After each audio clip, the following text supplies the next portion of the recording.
रवीश कुमार तो ठहरे लिब्रांडुओं को सपोर्ट करने वाले। रवीश कुमार तो ऐसे इंसान है जो जाकर कन्हैया कुमार से पूछते हैं कि what drove you to become a brand like Kanhaiya. Ravish Kumar तो ऐसे इंसान है जो कि शर्जील इमाम और उमर खालिद जैसे लोगों को इंडिया का नेशनल ब्रांड बनाने के लिए कोई कसर नहीं छोड़ते हैं। अब वैसे इंसान के लिए अगर कोई राइट विंग कुछ ऐसा करता है जिससे राष्ट्र के संप्रभुता को आगे बढ़ाने में हमें मदद मिलती है, तो रवीश कुमार को ये बात पता है। वो एक पढ़ा लिखा इंसान है, उनको बहुत अच्छे से ये पता है कि ये राष्ट्र की रक्षा और संप्रभुता के लिए बहुत ही सही कदम उठाया गया है। लेकिन साथ साथ वो समझ रहे हैं कि अगर हम अपने प्राइम टाइम में नरेंद्र भाई मोदी और रक्षा मंत्री का इसको लेकर जब हम विश्लेषण करेंगे और हम बोलेंगे कि भारत के रक्षा को लेकर उन्होंने एक बहुत ही उपयोगी कदम उठाया है, तो कहीं ना कहीं इसका फायदा आने वाले चुनाव में भारतीय जनता पार्टी को मिलेगा, जो कि रवीश कुमार कभी भी नहीं चाहते हैं। और सबसे बड़ा रीजन ये है कि रवीश कुमार कुछ खाने के चक्कर में जो नरेंद्र भाई मोदी के गवर्नमेंट से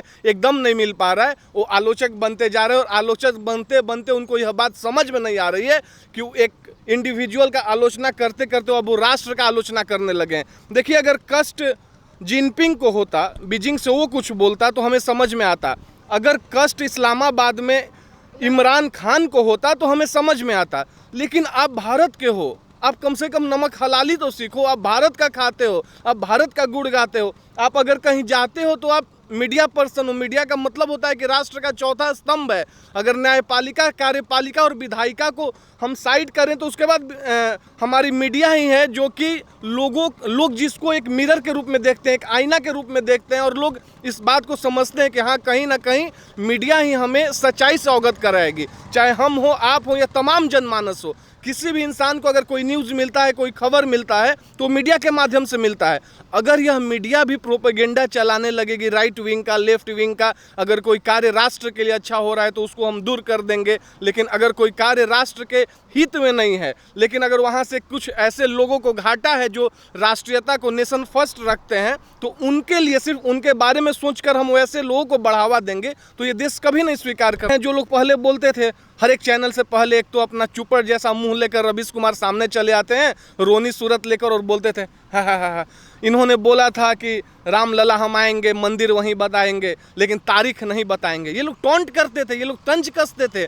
कहीं भी इनके मन में इस बात को लेकर ऐसा नहीं है कि एक भावना था कि राम मंदिर बन जाए। इनके मन में ये बात था कि किसी भी वजह से हम नरेंद्र मोदी को घेरें, भाजपा को घेरें और लोगों को गुमराह करने का कोशिश करें कि देखो, भाजपा वोट बैंक की राजनीति के लिए इस मुद्दे को लाई है और राम मंदिर यहाँ पर नहीं बन सकता है।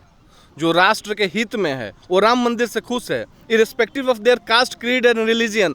चाहे वो सिख हो या ईसाई हो या हिंदू हो या कुछ मुसलमान लोग भी, वो लोग जो राष्ट्र में संप्रभुता चाहता है, जो लोग इस बात को समझते हैं कि हमारे कास्ट, क्रीड और रिलीजन को छोड़कर राम एक ऐसे हैं जिनके राज्य की अगर हम कल्पना करते हैं तो बहुत ज़रूरी है वैसे जनमानस की मूर्ति होना, वैसे भगवान का मूर्ति होना जिनका पूजा अर्चना हम कर सकते हैं। लेकिन रवीश कुमार जैसे लोगों को तो मैं बार बार बोल रहा हूँ कि उन्हें परेशानी इससे भी थी कि 5 तारीख को, पिछले 5 अगस्त 2019 को कश्मीर से 370 और 35 से कैसे हट गया।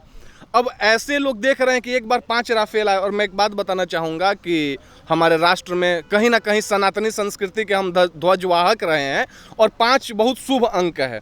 अब 5 राफेल लेकिन इसलिए आया, रवीश कुमार को समझना चाहिए कि भैया 2021 तक 36 राफेल इंडिया आ जाएगा, इसका सब कुछ तय हो चुका था। बीच में कोरोना वायरस का ग्लोबल पैंडेमिक जो महामारी आया, उससे सिर्फ भारत ही नहीं अपितु पूरा विश्व प्रभावित हुआ उससे।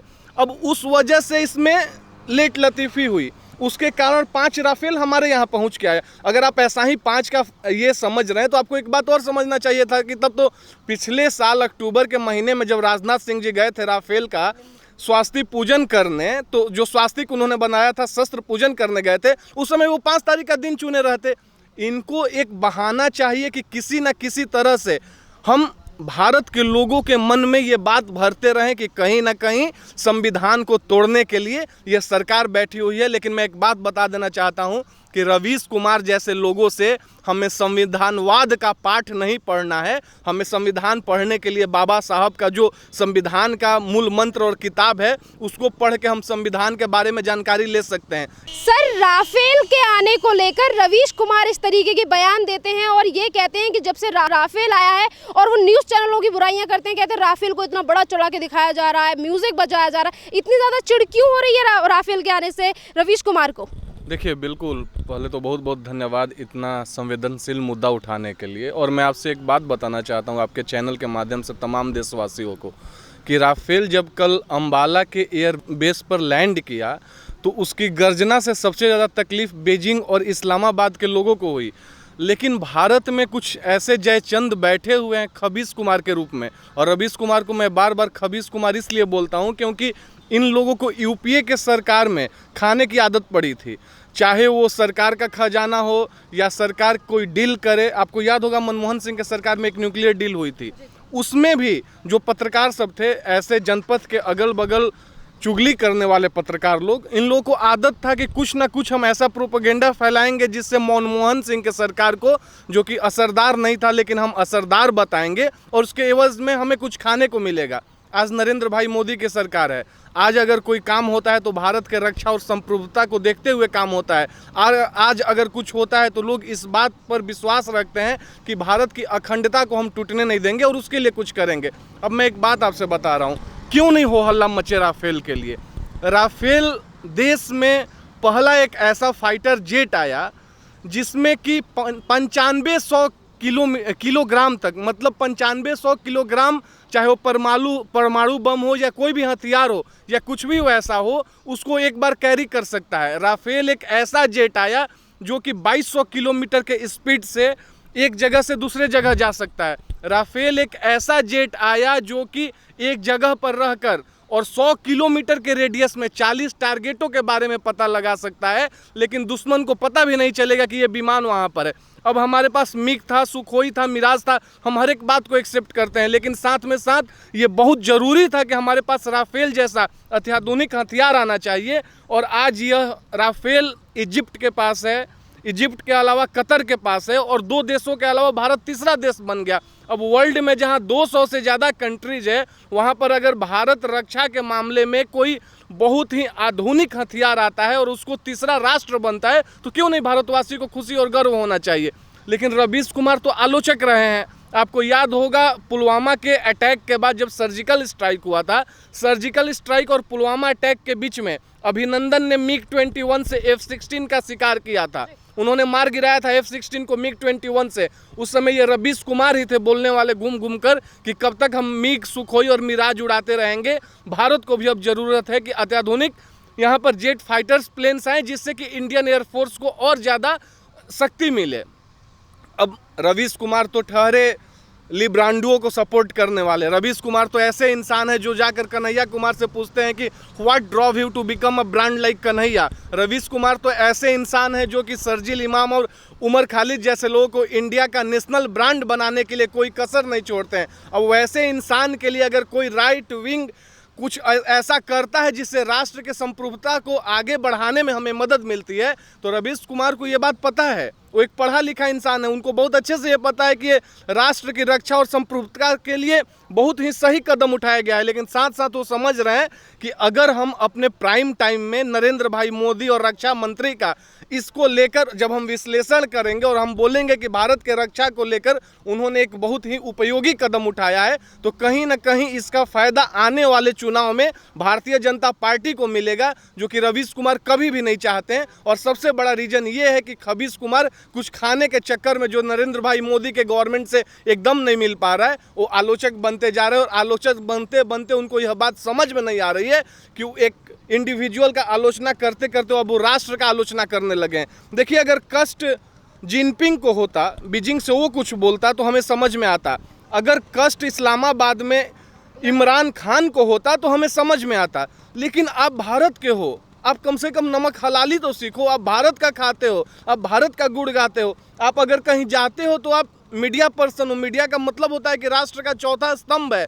अगर न्यायपालिका, कार्यपालिका और विधायिका को हम साइड करें तो उसके बाद हमारी मीडिया ही है जो कि लोग जिसको एक मिरर के रूप में देखते हैं, एक आईना के रूप में देखते हैं, और लोग इस बात को समझते हैं कि हाँ, कहीं ना कहीं मीडिया ही हमें सच्चाई से अवगत कराएगी। चाहे हम हो, आप हो या तमाम जनमानस हो, किसी भी इंसान को अगर कोई न्यूज़ मिलता है, कोई खबर मिलता है तो मीडिया के माध्यम से मिलता है। अगर यह मीडिया भी प्रोपेगेंडा चलाने लगेगी, राइट विंग का, लेफ्ट विंग का, अगर कोई कार्य राष्ट्र के लिए अच्छा हो रहा है तो उसको हम दूर कर देंगे, लेकिन अगर कोई कार्य राष्ट्र के हित में नहीं है, लेकिन अगर वहाँ से कुछ ऐसे लोगों को घाटा है जो राष्ट्रीयता को, नेशन फर्स्ट रखते हैं, तो उनके लिए सिर्फ उनके बारे में सोचकर हम वैसे लोगों को बढ़ावा देंगे तो ये देश कभी नहीं स्वीकार करने वाला है। राफेल को लेकर इतनी बड़ी बड़ी बातें कर तो देते हैं रवीश कुमार, और ये भी कहते हैं कि मीडिया किस तरीके से बड़ा चढ़ाकर दिखा रहा है। एंकर ये बोलती रहेगी कि पाकिस्तान के लोगों को नींद नहीं आएगी, म्यूजिक बजता रहेगा उसके पीछे। पर यही रवीश कुमार हैं कि जब लोकसभा के चुनाव हो रहे थे, उससे पहले जब राहुल गांधी ने ये कहा था कि राफेल में भ्रष्टाचार है, तो यही चीख चीख के प्राइम टाइम में कहते थे कि हाँ भ्रष्टाचार है इसमें, 50 तरीके के लोगों को तो गुमराह करने की बात इन्होंने की थी। देखिए, मैं आपसे एक बात बताना चाहूँगा, बहुत स्पष्ट मैं कर देना चाहता हूँ कि जो लोग बोलते हैं कि राफेल में भ्रष्टाचार है, सबसे पहला बात, अभी हम उस समय के तत्कालीन रक्षा मंत्री ए के एंटनी का चर्चा इसलिए नहीं करेंगे क्योंकि वो रक्षा मंत्री नहीं थे। वो रक्षा मंत्री सोनिया गांधी के परिसर के थे, वो राष्ट्र के रक्षा मंत्री नहीं थे। उस समय आपको याद होगा 2G जैसा स्कैम में 1,60,000 करोड़ रुपए का घोटाला होता है और वो उनके सरकार में होता है, उसके लिए पैसा है।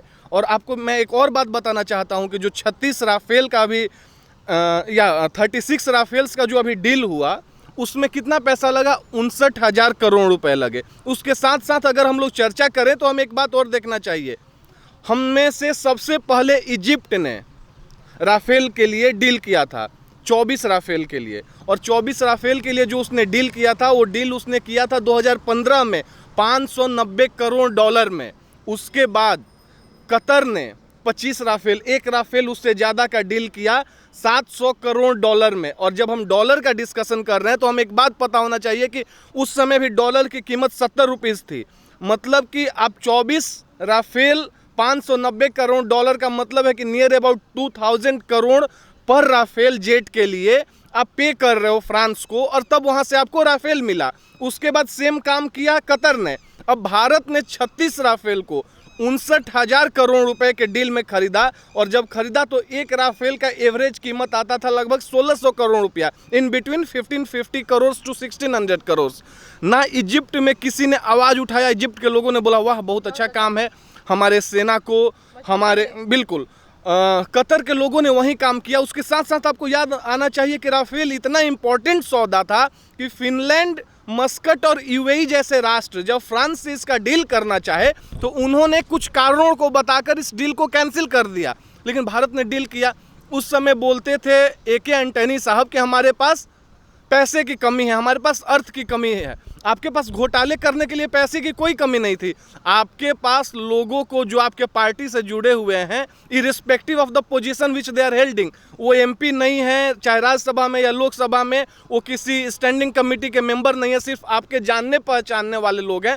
उन लोगों को भी दिल्ली के इस एरिया में रहने के लिए बहुत अच्छे से अरेंजमेंट हो जाता था सरकारी खर्चे पर, सिर्फ इसलिए क्योंकि वो यूपीए का और सोनिया गांधी मैडम का गुणगान करने वाले लोग थे। उसमें आपको पैसे की कमी नहीं होती थी। लेकिन आपको पैसे की कमी कब होती थी? जब राफेल जैसे जेट का इंडिया का सेना डिमांड करता था तो आप बोलते थे sorry I can not do this because of lack of economy. Sir, यहाँ पर जिस तरीके से ये राफेल को लेकर 50 तरीके के बयान देते हैं, कहते हैं इस तरीके की बातें की जा रही हैं, फिर यहाँ पर एनडीटीवी की तरफ से 50 तरीके की फेक न्यूज़ चलाई जाती हैं, व्हाट्सएप यूनिवर्सिटी के इनके रिपोर्टर्स निकलते होते हैं, उसके बावजूद भी इस तरीके की बातें बोलते हैं कि ये जो मोदी को मानने वाले लोग व्हाट्सएप यूनिवर्सिटी से पास आउट, और 5 तारीख का देखिए 5 ही राफेल आए हैं, 5 तारीख को ही भूमि पूजन हो रहा है। 5 तारीख से इतनी नफरत क्यों, जहाँ पे पूरे करोड़ों लोग खुश हैं कि भूमि पूजन होने जा रहा है, राम मंदिर का फैसला। इतने दिनों बाद यहाँ पे एक लड़ाई हुई, अभी आपने देखा था कि 2019 और 9 नवंबर को फैसला आया, तब से ही इन्होंने कभी अच्छा बयान दिया ही नहीं राम मंदिर को लेकर। क्यों, ऐसा क्यों? बिल्कुल, देखिए मैं आपको एक बात बताना चाहूँगा कि राष्ट्र का तमाम जनमानस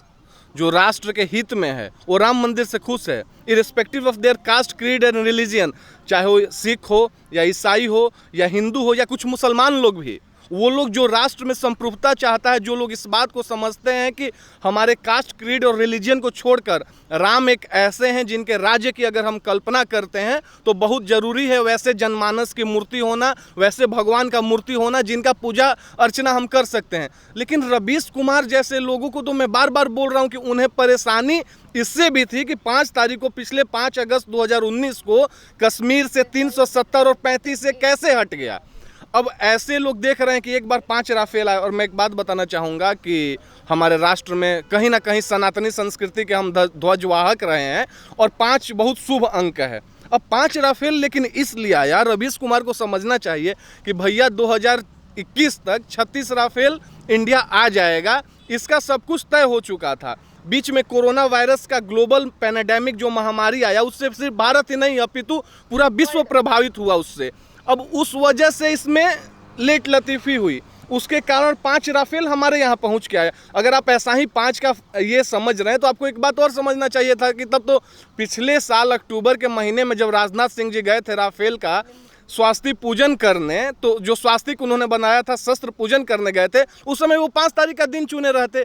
इनको एक बहाना चाहिए कि किसी न किसी तरह से हम भारत के लोगों के मन में ये बात भरते रहें कि कहीं ना कहीं संविधान को तोड़ने के लिए ये सरकार बैठी हुई है। लेकिन मैं एक बात बता देना चाहता हूं कि रवीश कुमार जैसे लोगों से हमें संविधानवाद का पाठ नहीं पढ़ना है। हमें संविधान पढ़ने के लिए बाबा साहब का जो संविधान का मूल मंत्र और किताब है उसको पढ़ के हम संविधान के बारे में जानकारी ले सकते हैं। एक बात मैं आपसे और बताना चाहता हूं, आपने बहुत अच्छा जिक्र किया कि पिछले साल 9 नवंबर को जब सुप्रीम कोर्ट ऑफ इंडिया ने फैसला दिया राम मंदिर के पक्ष में, आपको याद होगा उसके 2 दिन 3 दिन पहले से ही, चाहे उत्तर प्रदेश, क्योंकि अयोध्या फैजाबाद में पड़ता है जो कि एक उत्तर प्रदेश का टेरिटरी है, और उसके नाते वहाँ के चीफ मिनिस्टर का कर्तव्य बनता था कि वो वहाँ के शांति व्यवस्था को बरकरार रखें। ये रवीश कुमार जैसे लोग, ये लोग टीवी पर शुरू से ही ऐसा प्रोपेगेंडा फैलाने के चक्कर में लग गए थे। कहीं ना कहीं ये उस मीडिया के माध्यम से ये सुप्रीम कोर्ट के जस्टिसेस को बताना चाह रहे थे कि अगर आप राम मंदिर में के पक्ष में फैसला देंगे तो कहीं ना कहीं राष्ट्र में काट और मार मच जाएगी, खूब दंगा होगा, खून बहेंगे सड़कों पर। लेकिन योगी आदित्यनाथ ने बोला था फैसला किसी के भी पक्ष में आए हम उसे स्वीकार करेंगे, और मैं इस बात को इंश्योर करूंगा कि किसी को हिम्मत नहीं होगा कि एक कतरा खून भी उत्तर प्रदेश के सड़कों पर बहा कर दिखाए। और उन्होंने बहुत भली भांति कानून और न्याय कैसे चलाया जाता है, दोनों को कैसे एक साथ हम लेकर चलते हैं, इसका परिचय दिया। और जिसका नतीजा था कि उत्तर प्रदेश ही नहीं पूरे भारत में कहीं भी आपको एक माइनर राइट भी नहीं देखने को मिला। अब रवीश कुमार जैसे लोगों को वहीं से परेशानी है। रवीश कुमार लोग तो इस चक्कर में लगे हुए थे कि कहीं ना कहीं नरेंद्र भाई मोदी को हम इस जगह पर घेरेंगे। ये लोग वो लोग हैं जो लोग पहले बोलते थे हर एक चैनल से पहले, एक तो अपना चुपर जैसा मुंह लेकर रवीश कुमार सामने चले आते हैं रोनी सूरत लेकर और बोलते थे हा।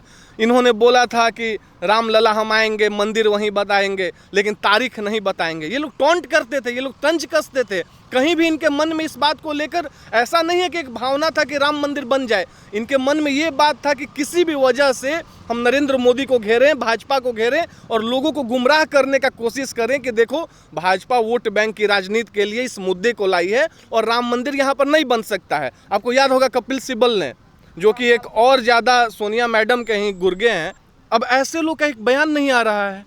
आप हमसे एक बात बताइए। उसके बाद एक आपने देखा होगा स्वरूपानंद सरस्वती जी को, ये वो इंसान थे जिनको राहुल गांधी जैसा इंसान राष्ट्र के पीएम के रूप में देखता था। इनको बहुत कष्ट हुआ था जब 23 मई 2014 को भारतीय जनता पार्टी को सबसे ज़्यादा बहुमत आया था और नरेंद्र मोदी प्रधानमंत्री के रूप में शपथ लेने वाले थे। मैं आपसे यही बताना चाहता हूं कि ऐसे लोगों को बहुत कष्ट है, लेकिन इनको हम एक बात बता देना चाहते हैं बार बार कि देखिए, भारत राम की भूमि रही है, कृष्ण की भूमि रही है, और राम मंदिर तो अभी झांकी है, मथुरा काशी अभी बाकी है।